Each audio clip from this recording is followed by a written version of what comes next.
Hello friends, हमारी आज की कहानी है सुभाष चंद्र बोस के जीवन परिचय। नेताजी सुभाष चंद्र बोस का जन्म 23 जनवरी 1897 को उड़ीसा के कटक में एक मध्यम वर्गीय कुलीन परिवार में हुआ था। इनके पिता का नाम जानकी नाथ बोस था, जो कटक के एक मशहूर वकील थे। इनकी माता का नाम प्रभावती देवी थी। सुभाष चंद्र बोस को मिलाकर जानकी नाथ बोस के कुल 14 संतानें थीं, जिसमें 6 बेटियां तथा 8 बेटे थे। नेताजी सुभाष चंद्र बोस उनके 9वें संतान तथा 5वें बेटे थे। अपने भाइयों में नेताजी को सबसे अधिक लगाव अपने भाई शरद चंद्र बोस से था। नेताजी सुभाष चंद्र बोस ने अपनी प्रारंभिक पढ़ाई कटक के रेवनशम यूनिवर्सिटी से की।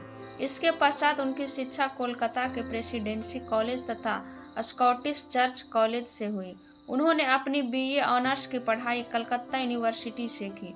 इसके बाद सिविल सर्विसेज की तैयारी के लिए उन्होंने इंग्लैंड के कैम्ब्रिज यूनिवर्सिटी में दाखिला लिया।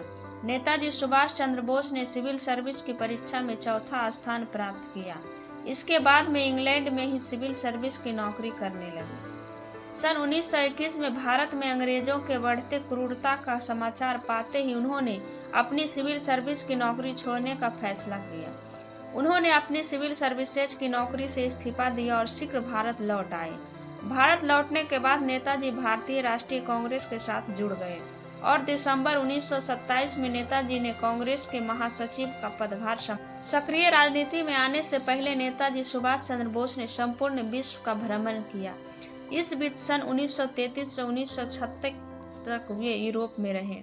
नेताजी सुभाष चंद्र बोस ने सन 1937 में ऑस्ट्रेलिया की निवासी एमिली सेंकल से शादी कर ली।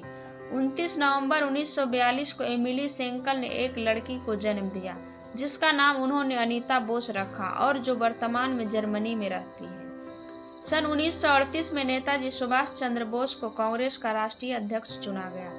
कांग्रेस में जुड़ने के बाद नेताजी सुभाष चंद्र बोस और गांधी जी के विचारों में मतभेद होने लगे। नेताजी सुभाष चंद्र बोस गांधी जी के अहिंसावादी विचारों से सहमत नहीं थे। वे जोशीले क्रांतिकारी दल के पीर।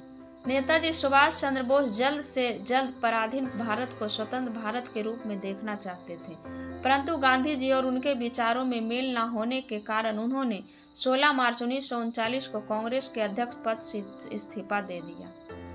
इसी बीच दूसरा विश्व युद्ध शुरू हो गया। नेताजी का मानना था कि अंग्रेजों के दुश्मनों से मिलकर आज़ादी हासिल की जा सकती है। देश की आज़ादी के प्रति इनके कूटनीतिक विचारों के बारे में अंग्रेजों को संदेह होने लगा, जिसके कारण अंग्रेजों ने उन्हें कोलकाता में नजरबंद कर दिया। नेताजी अपने भतीजे शिविर कुमार बोस की सहायता से वहां से भाग निकले। इसके बाद उन्होंने विदेश जाने का फैसला किया। वे अफगानिस्तान सोवियत संघ होते हुए जर्मनी पहुंचे।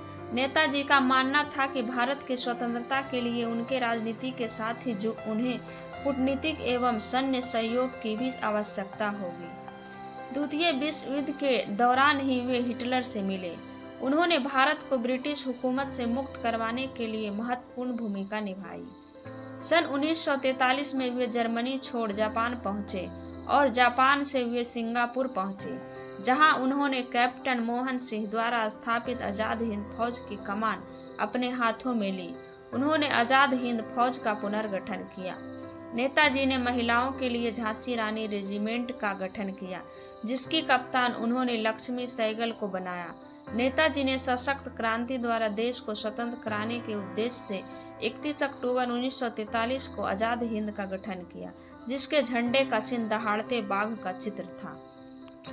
नेताजी सुभाष चंद्र अपनी आजाद हिंद फौज के साथ 4 जुलाई 1944 को बर्मा पहुंचे।